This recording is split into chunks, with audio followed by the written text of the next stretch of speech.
बिस्मिल्लाहिर्रहमानिर्रहीम। नाज़रीन अस्सलाम वालेकुम। मैं हूं आपका मेज़बान साबिर शाकिर। वफाकी दारुल हुकूमत इस्लामाबाद से कुछ ताज़ा तरीन ख़बरें हैं। कौमी सियासत में क्या हो रहा है। बशीर मेमन का मैंने आपको बताया था, 3-4 ख़बरें आपसे शेयर करूँगा, चारों इम्पॉर्टेंट हैं।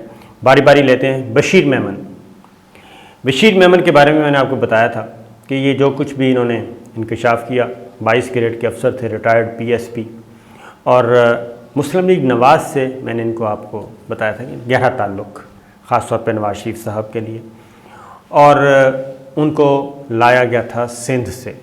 PSP ऑफिसर थे, सिंध से ताल्लुक़ था, और नवाज़ शरीफ साहब को पता था कि इनके और जरदारी साहब के ताल्लुकात कशीदा हैं। और उसकी रीज़न क्या थी? उसकी रीज़न ये थी, बकौल बशीर मेमन के, जरदारी साहब या पीपल्स पार्टी के रहनुमा वो कर सकते हैं बकौल बशीर मेमन के, कि जरदारी साहब की वो गुड बुक में थे और जरदारी साहब के साथ उनके बहुत अच्छे ताल्लुकात थे। लेकिन एक दिन हुआ ऐसा कि कोई कत्ल केस था और FIR दर्ज हुई थी, 302 का मुकदमा था। उसमें जरदारी साहब ने बशीर मेमन साहब से कहा कि आप इन कत्ल के मुकदमात में जो मुलव्वस FIR में कुछ नाम हैं, इनको आप बेगुनाह साबित कर दें। ये बशीर मेमन साहब को पहले इनडायरेक्ट मैसेज आया, फिर बशीर मेमन साहब को बराह रास्त बात की गई बकौल बशीर मेमन साहब के। उन्होंने ऐसा करने से इनकार कर दिया, और उसके बाद से लेके तब तक, यानी कि फिर उनको जरदारी साहब ने, जब तक पीपल्स पार्टी की हुकूमत रही, बशीर मेमन साहब को अच्छी पोस्टिंग नहीं मिली। ये है जरदारी साहब, भुट्टो फैमिली और पीपल्स पार्टी के साथ उनके ताल्लुक़ की दास्तान बकौल बशीर मेमन साहब। उसके बाद ये हुआ, नवाज़ शरीफ साहब की हुकूमत आती है, तो नवाज़ शरीफ साहब फ़ौरन बशीर मेमन साहब को सबसे पहले IG Azad Jammu and Kashmir लगाते हैं। उसके बाद फिर ग्रेड 22 में तरक्की मिलती है, और उसके बाद फिर इनको DG FIA लगा दिया जाता है। उसके बाद इनको DGI भी लगाना था, इंटेलिजेंस ब्यूरो सिविल, जो इंटेलिजेंस इदारा है, उसका सरबराह भी मुकर्रर किया जाना था, लेकिन वो ना हो सका। फिर बशीर मेमन साहब अब ख़ुद ही बता चुके हैं। अब उन्होंने जो इल्ज़ाम तराशी की थी, जो इल्ज़ामात लगाए थे, बहुत बकौल चौधरी एतजाज़ हसन साहब के, वो तोते की तरह एक गवाह के तौर पे, एक तोता गवाह होता है जिसको फर याद होता है, ये याद करवाया जाता है, एक डिस्क उसके अंदर डाल दी जाती है तो वो बोलना शुरू कर देता है। तो वो आए जियो के प्रोग्राम में, खानज़ादा के प्रोग्राम में, और उन्होंने मुस्लिम लीग नवाज़ के अहम तरीन तमाम रहनुमाओं की एक फ़हरिस्त गिनवा दी कि मुझे नवाज़ शरीफ साहब ने ये कहा, इसके ख़िलाफ़ करना है, ख्वाजा आसिफ के ख़िलाफ़, गुलाम दस्तगीर के, खुर्रम दस्तगीर के ख़िलाफ़, शहबाज शरीफ साहब के ख़िलाफ़, फैसल इकबाल से कहा, इन सबको कहा, अमीर मुकाम इनको सबको कहा कि पकड़ लिया जाए, गिरफ़्तार कर लिया जाए और इनको सबक सिखाया जाए। ये ख्वाजा बशीर मेमन साहब ने कहा। उसके बाद उन्होंने जस्टिस काजी फ़ाइज़ ईसा के बारे में कहा कि जी रेफरेंस। अब हुआ ये, उसके बाद कुछ चीज़ें, ज़ाहिर है हुकूमत होती है, तो बशीर मेमन साहब और इनसे जुड़े हुए कुछ फ़ोन नंबर्स, डाटा वाटा लिया गया, इंटेलिजेंस इदारों ने लिया, उसमें से सारा कच्चा छठा निकाला गया। तो पता चला कि बशीर मेमन साहब के जो राबते हैं, और ये सारा जो प्रोग्राम 2-3 टॉक शोज़ में आए और ये सब कुछ एक स्टेज तैयार करके निकल गए, तो ये बाकायदा तौर पे प्लानिंग थी। फिर ज़रा उनका भी, ज़ाहिर है गवर्नमेंट होती है, उनका भी कच्चा छठा निकालना शुरू कर दिया। कोई फ्लोर मिल्स और फलाना ढमकाना, ये सारी चीज़ें आ गई। और फिर अखबारात के इश्तिहारात भी उनके ख़िलाफ़ जो छपे, उनकी फ्लोर मिल्स कह रहा हूँ, घी मिल्स के बारे में वो आ गई चीज़ें। तो ये सब कुछ जब आ गया तो बशीर मेमन साहब को एहसास होगा, डाटा भी पकड़ा गया और वो भी ट्रेस हो गया, और वो सारे ताने बाने जब रिपोर्ट पेश कर दी गई, तो पहले बशीर मेमन साहब ने कहा कि मुझे पता नहीं आशीर्वाद हासिल है। तो वो जब सारा डाटा निकला तो पता चला कि आशीर्वाद नहीं है, ये तो सारा चीज़ें जो हैं वो जाती उम्रा की तरफ जा रही हैं और मुस्लिम लीग नवाज़ के रहनुमाओं की तरफ जा रही हैं। फिर पता चला कि बशीर मेमन साहब तो अमीर मुकाम और बहुत सारे लोगों की गिरफ़्तारी चाह रहे थे, बल्कि उनके बीवी बच्चों की गिरफ़्तारी चाह रहे थे। जब ये सारी चीज़ें हुई तो बशीर मेमन साहब ने रिवर्स गियर मारा और रिवर्स गियर करके बैकफुट पे गए, बैकफुट पे नहीं गए बल्कि यू टर्न लिया बहुत बड़ा, और फिर मालिक साहब के प्रोग्राम में अपेयर हुए और उन्होंने कहा नहीं नहीं नहीं नहीं, मैंने तो ये बात की नहीं, मैंने तो वज़ीर आज़म से तो मेरी मुलाकात ही 2-3 मिनट की हुई, और वज़ीर आज़म ने ना जस्टिस काजी फ़ायज़ ईसा का कहा, ना इन लोगों का कहा, किसी लोग के बारे में भी। इमरान खान साहब प्राइम मिनिस्टर को उन्होंने बिल्कुल बरी-उज़्ज़िम्मा करार दे दिया, क्लीन चिट दे दी, और जबकि उनका ज़्यादा दूर ना जाएं, आप जियो पे प्रोग्राम है खानज़ादा के साथ, वो निकाल लें, वो सुन लें कि किस तरीके से फिर एक और जगह पेयर हुए, वो सुन लें, और उसके बाद आप मालिक साहब का प्रोग्राम सुन लें, तो आपको अंदाज़ा हो जाएगा कि कितना ज़मीन आसमान का फ़र्क है। तो ये टांके जो हैं ये लगाए जाते हैं। बशीर मेमन साहब मैं समझता हूँ कि यूज़ हुए हैं, और उन्होंने यहाँ तक कह दिया कि मुस्लिम लीग नवाज़ भी मैं ज्वाइन कर सकता हूँ। यानी जो हमने आपको बताया था कि मुस्लिम लीग नवाज़ और शरीफ फैमिली के साथ उनका एक ताल्लुक़ है, तो ये वो नज़र आ रहा था। तो ओमनी ग्रुप, सारे अकाउंट्स का, फेक अकाउंट्स का केस नवाज शरीफ साहब ने जो तैयार करवाया वो इन्हीं के लिए, और अब पीपल्स पार्टी भी मैदान में आ गई, और पता चला कि जो बशीर मेमन साहब कहते थे कि उनका है मामला, तो फिर वो निकल आया। अब ये तो यहीं छोड़ दें। उसके बाद अपोजिशन पीटीएम बना था अपोजिशन को, हुकूमत को फारिग करने के लिए, लेकिन हो क्या रहा है? हो ये रहा है 249 का इलेक्शन हुआ और वो मुस्लिम लीग नवाज़ ने जी तस्लीम नहीं किया इलेक्शन, पीपल्स पार्टी जीत गई और टीएलपी हार गई, मुस्तफ़ा कमाल साहब पीएसपी हार गई, एमक्यूएम हार गई, पाकिस्तान तहरीक इंसाफ हार गई, सारे हार गए और पीपल्स पार्टी जीत गई। लेकिन रिज़ल्ट मुस्तरद कर दिया मुस्लिम लीग नवाज़ ने, और इलेक्शन कमीशन ऑफ पाकिस्तान बदस्तूर वही कुछ कर रहा है जो डिक्टेशन उनको मुस्लिम लीग नवाज़ की तरफ से मिलती है। जैसे ही शहबाज शरीफ साहब का स्टेटमेंट आया, इलेक्शन कमीशन ऑफ पाकिस्तान मुतहर्रिक हुआ, उन्होंने नतीजा भी रोक दिया और रिकाउंटिंग भी होगी। और अब मज़े की बात है कि मिफ्ता इस्माइल साहब ख़त लिख रहे हैं कि जनाब वो जो बैग हैं जिसमें वोट हैं, बैलेट पेपर्स हैं, वोट कास्ट हुए हैं, वो पुलिस के हवाले नहीं होने चाहिए, वो रेंजर्स ऑफ अफवाज पाकिस्तान के हवाले होने चाहिए। तो मेरा ख़्याल है कि इस बयानिए को मरियम बीबी खुद ही देखें कि मिफ्ता इस्माइल साहब क्यों ये ऐसा कर रहे हैं। क्या अफवाज पाकिस्तान पे मिफ्ता इस्माइल को एतमाद है, जबकि मुस्लिम लीग नवाज़ की लीडरशिप को एतमाद नहीं है।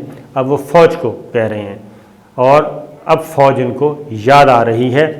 तो ये वो चीज़ है। अब इसमें हो क्या रहा है? हो ये रहा है कि वज़ीर आज़म इमरान खान बड़े आराम से बैठे हैं, पीटीआई आराम से एंजॉय कर रही है। इसलिए एंजॉय कर रही है कि अपोजिशन जमातें आपस में टकरा गई हैं और इस वक्त मुस्लिम लीग नवाज़ वर्सेस पीपल्स पार्टी और पीपल्स पार्टी बामुकाबला मुस्लिम लीग नवाज़ एक दूसरे को।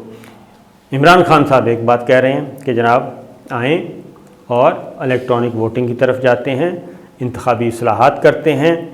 लेकिन मज़े की बात यह है कि पीपल्स पार्टी भी तैयार, मुस्लिम लीग पाकिस्तान तहरीक इंसाफ भी तैयार, दीगर जमातें भी तैयार, लेकिन इलेक्ट्रॉनिक वोटों की तरफ से किसने मुस्तरद किया? शहबाज शरीफ साहब ने। उसकी वजह आप ख़ुद अंदाज़ा कर लें कि सबसे ज़्यादा शोर भी यही मचाते हैं, धांधली का, कभी आरटीएस का, कभी धुंध का, कभी फलां का। और लेकिन जब इंतखाबी इस्लाहात की बात होती है तो फिर मुखालफत कौन कर रहा है? मुस्लिम लीग नवाज़। उसकी रीज़न ये है कि जो कुछ 2013 के इलेक्शन में मुस्लिम लीग नवाज़ ने किया था आम इंतखाबात में, वो अगर सारे का सारा कच्चा छटा खुल जाए तो मेरा ख़्याल है कि हमारे यहाँ काफ़ी लोगों को मुँह छुपाने की जगह नहीं मिलेगी। अब इलेक्टोरल रिफॉर्म्स तो होनी हैं, ये तो हो नहीं सकता कि ना हो, क्योंकि इसके बग़ैर अगर इलेक्टोरल रिफॉर्म ना हुई, इलेक्शन हुआ, तो इलेक्शन जो है वो नतीजा किसी ने कबूल नहीं करना, और उसके बाद जो होना है वो तस्वीर बड़ी खौफनाक होगी मुल्क में, और ऐसी ना ही अगर अनरेस्ट हो तो ज़्यादा बेहतर है।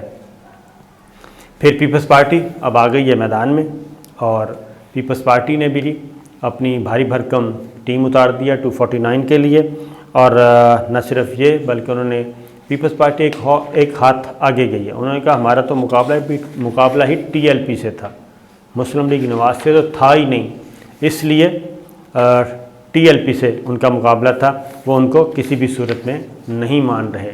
अब एक और ख़बर लेते हैं, तो इलेक्टोरल रिफॉर्म्स पे अब सब इकट्ठे होंगे, और न सिर्फ होंगे बल्कि इसमें हो सकता है कि मुस्लिम लीग नवाज़ अगर इस पे एग्री ना हुई तो वो माइनस हो जाएगी।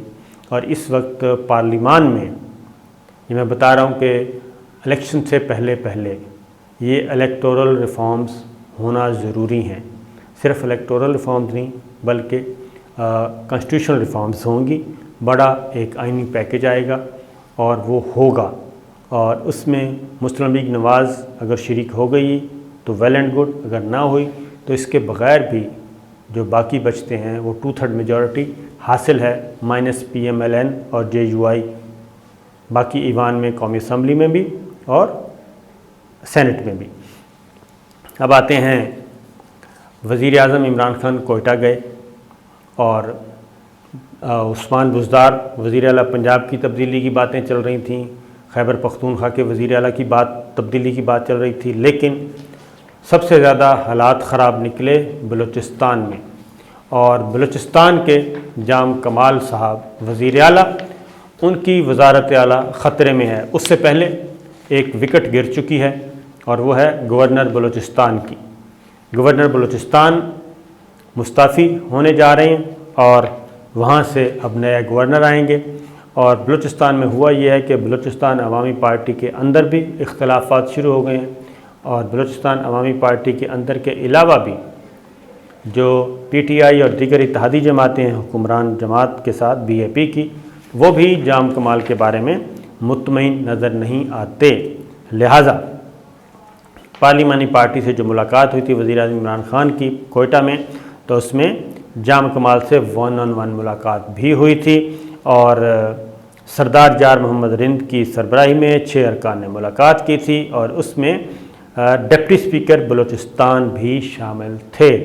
तो लिहाजा वहाँ पे भी एक गेम शुरू हो चुकी है, और इत्तलाआत ये हैं स्पीकर कुद्दूस बेज़ंजो जो हैं वो पहले ही वज़ीर आला जाम कमाल के ख़िलाफ़ मैदान में आ चुके हैं, और वो नहीं चाहते। और जाम कमाल जो हैं, जाम कमाल कह रहा हूँ, कुद्दूस बेज़ंजो दोबारा पहले भी वज़ीर आला रह चुके हैं जब सनाउल्लाह ज़हरी की छुट्टी हुई थी। तो अब फिर जो कुद्दूस बेज़ंजो हैं वो मज़बूत उम्मीदवार गिने जा रहे हैं। लेकिन ये बलूचिस्तान से शुरू होने वाली तब्दीली कहाँ तक जाएगी ये सोचने की बात है। तो ये सिचुएशन चल रही है, सूरत हाल आपके सामने रख दी। और फिर फिरदौस आशिक अवान और असिस्टेंट कमिश्नर सियालकोट का मामला, असिस्टेंट कमिश्नर ख़ातून के साथ फिरदौस आशिक अवान का हुआ फड्डा, बल्कि फिरदौस आशिक अवान का असिस्टेंट कमिश्नर फड्डा हुआ। और जो पीस सोशल मीडिया पे और जो रिकॉर्ड हुआ उसके अकॉर्डिंगली असिस्टेंट कमिश्नर ख़ातून जो थीं वो सिर्फ ये कह रही थीं कि SOPs का ख्याल रखना चाहिए और इतना जमघटा हमारे साथ नहीं होना चाहिए।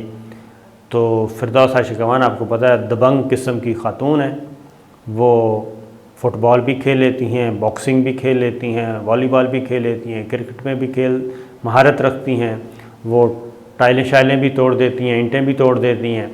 तो वो अपने हलके में थी सियालकोट और अपने लोगों के दरमियान थी, लिहाजा उन्होंने असिस्टेंट कमिश्नर की कर दी धुलाई, जिसके बाद AC ख़ातून AC जो है वो चली गई नाराज़ होके। उन्होंने रिपोर्ट की चीफ़ सेक्रेटरी पंजाब को। चीफ़ सेक्रेटरी पंजाब ने वज़ीर आला पंजाब से बात की, उस्मान बुज़दार साहब से, और उसके बाद ये मामला पहुंचा वज़ीर आज़म इमरान खान तक, जिसके बाद ये हुआ कि सबसे पहले चीफ सेक्रेटरी पंजाब जवाद रफ़ीक मलिक साहब ने फिरदौस शेखावान की मजम्मत कर दी और असिस्टेंट कमिश्नर के साथ खड़े हो गए।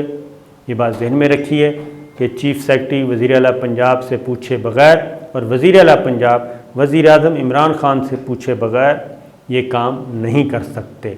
लिहाजा डॉक्टर फिरदौस शेखावान को वहाँ पे छोड़ दिया गया जी तनहा। जवाद रफ़ीक का आया और उन्होंने कंप्लेंट वज़ीर आला पंजाब उस्मान बुज़दार तक भी पहुँचा दी और फिर मरकज़ से वज़ीर आज़म इमरान ख़ान के मुआवन ख़ुसूसी उस्मान डार मैदान में आए और उन्होंने बात की कि जनाब ये हमारी पॉलिसी नहीं है। यानी डॉक्टर फिरदौस शेखावान को इस्लामाबाद से भी यही पैगाम दिया गया कि वो असिस्टेंट कमिश्नर ख़ातून असिस्टेंट कमिश्नर के साथ खड़े हैं, वो फिरदौस शेखावान के साथ नहीं खड़े। तो मामला अब यहाँ तक पहुँच चुका है और देखते हैं कि डॉक्टर फिरदौस शेखावान एक बार फिर ये जो क्रॉस फायरिंग हुई है इसमें कहीं वही ना फारिग हो जाएं। तो देखते हैं आने वाले दिनों में, क्योंकि मामला जो है वो गंभीर भी हो सकता है। जिस तरीके से उस्मान बुज़दार और चीफ सेक्रेटरी पंजाब मैदान में उतरे हैं तो लगता यही है कि वज़ीर आला पंजाब उस्मान बुज़दार भी नाराज़ और वज़ीर आज़म इमरान ख़ान भी नाराज़। तो इंतज़ार कीजिए, देखते हैं क्या होता है। इजाज़त दीजिए, अल्लाह हाफ़िज़।